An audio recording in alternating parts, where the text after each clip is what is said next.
How's it going, ladies and gentlemen? This is the ALW podcast, Aaron Loves Wrestling, and I'm your host, Aaron, and I'm here to give you my thoughts of the April 9th edition of AEW Dynamite. Also, if you like this video, if you like this review, like, repost, and comment below. This is an open, safe space. Comment what you like and didn't like of the show, what you think of what's going to happen in the future. It's okay. It's an open, safe space. Guess what? I'm not going to block you or delete your comment. But here we go, getting into it. The first match was the Moxley versus Shibata match. Shibata, however you say his name, no disrespect. I think it's Shibata. Moxley versus Shibata. It was a good 5 to 7 match, 5 to 7 minute match. Moxley came out on top with the victory. His celebration was cut short by the Young Bucks, the EVPs of AEW, Matt and Nick Jackson. They came out and stated why they helped the Death Riders and helped Jon Moxley retain his AEW World Championship. They also stated why they cost Swerve the AEW World title. They did it to help the Death Riders and maybe to have a truce with the Death Riders in their mission to restoring the AEW identity and elevating the AEW locker room and hopefully to make AEW the best wrestling company in the world. Maybe we'll see the Death Riders and the Young Bucks, the Elite, with Okada, unite and team with the Death Riders. They also stated why they cost Swerve the AEW World Championship. They did it for their friend Adam Page. Will Adam join the Elite again? Will he unite with Elite and the Death Riders, or will he side with Kenny Omega and Swerve? I think he's going to align with Kenny Omega and Swerve, and we're going to get a trios match, possibly AEW Double or Nothing, with Kenny Omega, Swerve Strickland, and Adam Page versus the Elite, Okada, and the Young Bucks. I honestly believe that is going to be the match, possibly even the main event. Kenny Omega interrupted the Young Bucks and came out and and stated his reasons why he was in opposition of the Young Bucks. Kenny Omega cut a little short promo, and then he went in to want to fight the Young Bucks when that was cut short by Okada, the Rainmaker. Yep, he came out, and Kenny Omega seemed like he was going to get outnumbered, going to get attacked by the Young Bucks and Okada, but out here comes Swerve with a steel chair, and he runs them out. Omega and Swerve fist dabbed in the ring, and then you had Swerve get attacked from behind by Pac. Yes, the bastard Pac. Pac attacked Swerve from behind, and then it went to a commercial break, and we came back, and then the match was on. Swerve Strickland versus Pac. That match was cut short because it appears that Pac got a ankle injury. Hopefully it's not severe. Props to him for finishing the match. Pac, you are one tough bastard. But it was cut short. Swerve ended it with the Swerve Stomp, and then we have Swerve victorious, exiting the ring, and then we go into the 8-man tag team match with 400,000 smackaroonies on the line of each member of their team getting 100K apiece.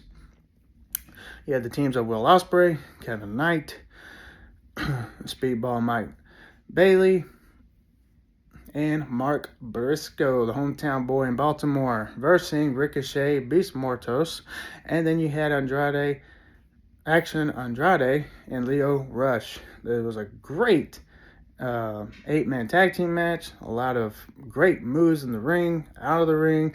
It was everywhere, but I loved it. Great acrobatics by all the men. Will Ospreay pins Beast Mortos to get his team the victory, and they win the 400,000. And then you go on to the Hurt Syndicate and their celebration from retaining the AEW World Tag Team Championships. And then that was cut or interrupted by, you know who, he's better than you, MJF. MJF came out and he thought they were going to congratulate him and allow him into the Hurt Syndicate because he helped them retain the titles, because he attacked Big Bill when Big Bill's outside the ring. The ref wasn't looking. He attacked him above the barricade. He gave him a good fist, hit with his fist, and then he hid behind the barricade so they wouldn't get disqualified. So he came out thinking he was cool. He was in the group. He wasn't. Lashley doesn't accept. The vote was on. Lashley and Benjamin voted MJF out, or rejected him from joining the Hurt Syndicate. So we will see where this goes. I saw one comment online that stated that MJF would reunite with FTR in the Pinnacle, or they'd just be a new group altogether. That would be interesting. FTR and MJF facing the Hurt Syndicate. Maybe even for the tag team titles, FTR can win back the AEW Tag Team Championships. I think that would be great. But we'll see. I have to see where this goes with Adam Copeland, or Rated R Cope. I still say Adam Copeland. But I believe that's going to lead to Adam Copeland and Christian Cage and reuniting, and we'll see Rated R Cope and Christian Cage versus FTR, maybe at AEW Double or Nothing. They got some time to build it. It's not till May 25th, so we got a while to go, over a month. So maybe we'll see that. We'll see that build, and Rated R Cope and Christian Cage will reunite once again. I'm not sure how much longer Rated R Cope has to wrestle. The way he sounded on one interview as of late, that he didn't have much longer. So we'll see. But it would be great to see him finish his career tag teaming with his best friend, Christian Cage. So maybe we'll see that MJF and FTR and the Hurt Syndicate versus the Hurt Syndicate.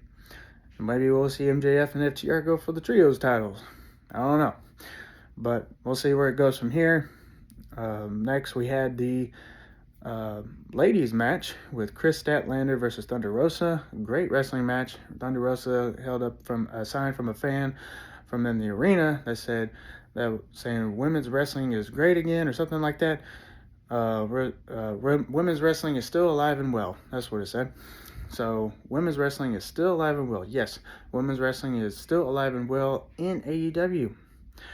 And we had a great match with these ladies, about 10 minutes long, but still a good match. Chris Statlander came out on top and advances in the Women's Owen Hart Cup tournament. And we'll see who she faces next week. And then we go from that to a backstage, to the Learning Tree. Chris Jericho came out, and then you had Big Bill and Brian Keith came out. And Chris Jericho stated he was disappointed. And then he smashed the TV. So there goes that TV. Hope it didn't cost much. But he smashed the TV with the bat. And then he said he was leaving AEW. And there you go. So we'll see how long Chris Jericho will be out. I saw online that he had a Fozzy tour coming up with his band. So that's probably why he's going away for a while. We'll probably see him back at one point. Maybe even see him come back as, the same old Chris Jericho we saw back in 2019. The Judas effect. We'll see the Judas theme come back. I would hope so, because I missed that theme so much. So we go from that to a backstage segment with MJF and MVP after Lashley and Benjamin leave the room. And he's trying to talk to MVP why he's not getting in the group. So we'll see. And MVP responded to him, "You got to sell him something."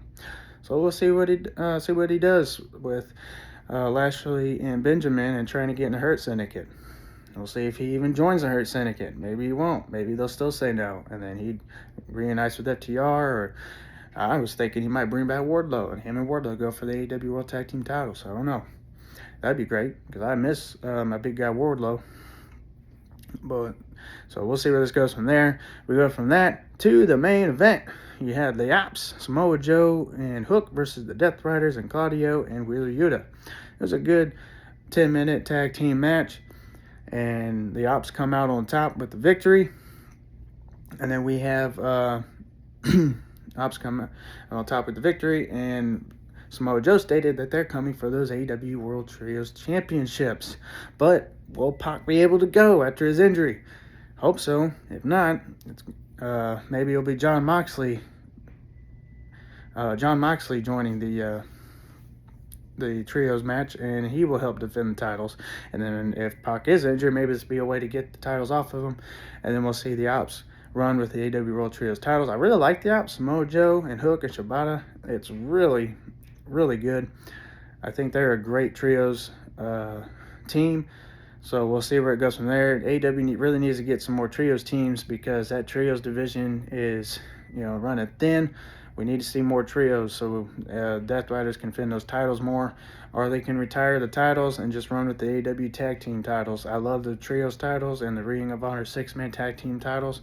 I think they're great, but we just need some more trios or factions or trio teams, so that way we can see some more out of that division. So that was my review of the AEW Dynamite April 9th. Saturday's AEW Collision. We got some Owen Hart Cup tournaments happening on Saturday night, and we'll see what happens there. Also with FTR stating their reason why they betrayed Rated R Cope at AEW Dynasty. So tune in to AEW Collision Saturday night. AEW Dynamite last night was great. Loved it. Can't wait for next week. And just remember, everyone, love pro wrestling. Have a good one.